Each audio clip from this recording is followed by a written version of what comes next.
Next up, we got the Guardians. Progressive Field. They just announced all the renovations coming for Progressive Field. So there's $200 million plus which will be completed by 2025, and $70 million of that is coming from the team. So I'll let you run with this because I know that you had some issues. Look, I just know not with the renovations. You had some issues with other things. Twitter was set ablaze. There were several different articles written this week about it.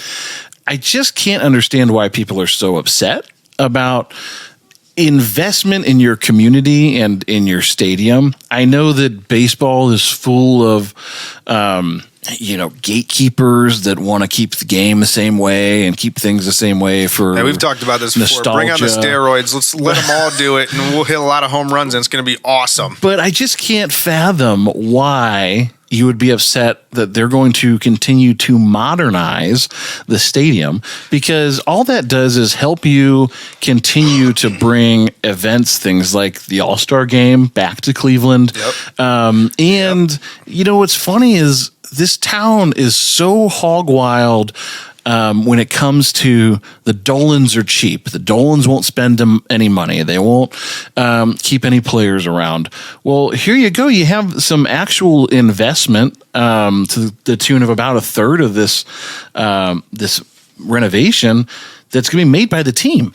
And I think a large part of that is driven by the new ownership, the new minority ownership group, which is what they came here for, was to invest in the team. Hell of a start to his tenure, by the way. We're going to get this approved. We're going to get all these renovations. And then the town sits there. Your renovations are shit. Thank you. That makes me excited to do it again. Like it or not, this team has struggled with attendance issues. And is a small market club. That's something that's always going to be a problem. This is a way to continue to be open and inclusive about the people that come to enjoy this game. And have you seen the renderings of this thing? It's beautiful. Well, yeah, it looks great. It looks awesome. And there's another, we kind of got the corner bar or whatever it's called there, where you get the ticket and you get a high top and you get a beer with it. And it's pretty inexpensive tickets. And in the summertime, it's busy over there. They put another one of those in, and everybody's talking about, they're turning it into a sports bar. Well, here's a fun fact for you. Capacity is exactly the same. It literally didn't change. So, no, they're not. And I'm sorry, this is where we get into the vocal minority. This is one of those situations where all these old heads, the people that don't want the game to change at all, whatever, they want to sit in their seat, eat their Cracker Jacks, and never have anything change. Well, guess what? I'd like to go and hang out and have an actual good beer and not a Bud Light, because that's trash. I like Bud Light. Well, you're an idiot. So I'd like to go have a craft beer, sit down, and be able to have a good atmosphere while I'm watching a game. And here's another thing.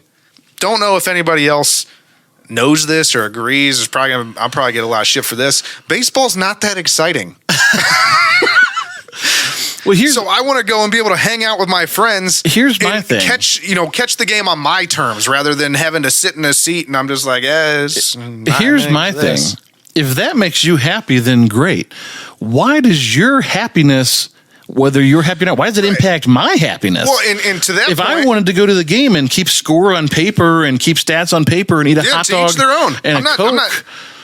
I'm not mad at those people. Those seats are still there for you. Right. Like, why are those things aren't mutually exclusive? That's where I talk about the vocal minority, because people like me, who I'm like, I want to go and be able to hang out with my friends.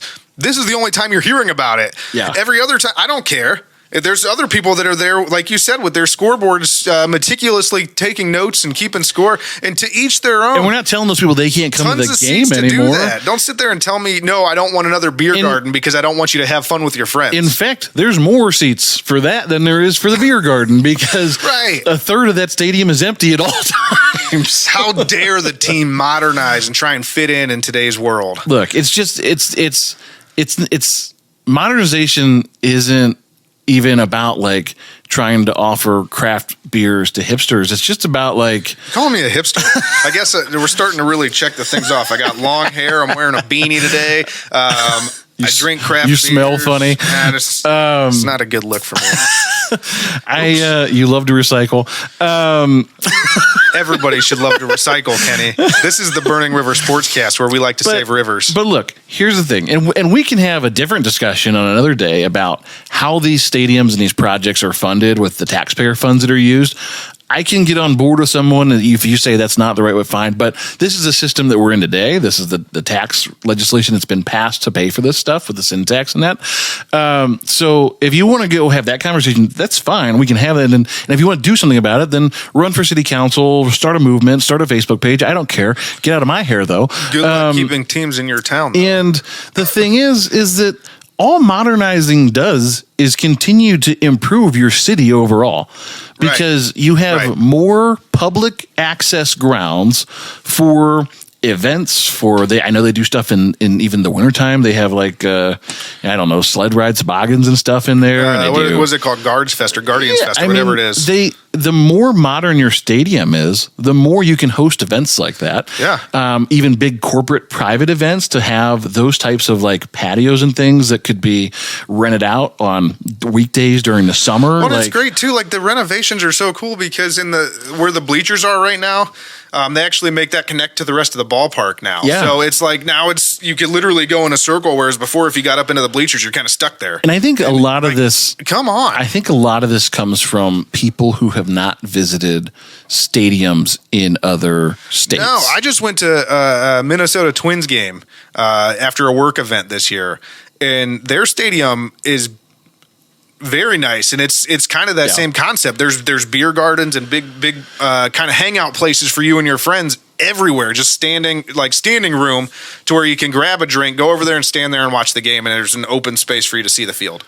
Well, yeah, and I think if you've never ventured outside of Cleveland or seen anything like that, this is a foreign concept to you. Yeah. But if you've been to other stadiums where they've made that investment to modernize and create spaces for things that are more than just the game, then you're lacking perspective. And I think my final piece on this is just I think this is it, right? It's the cell phone.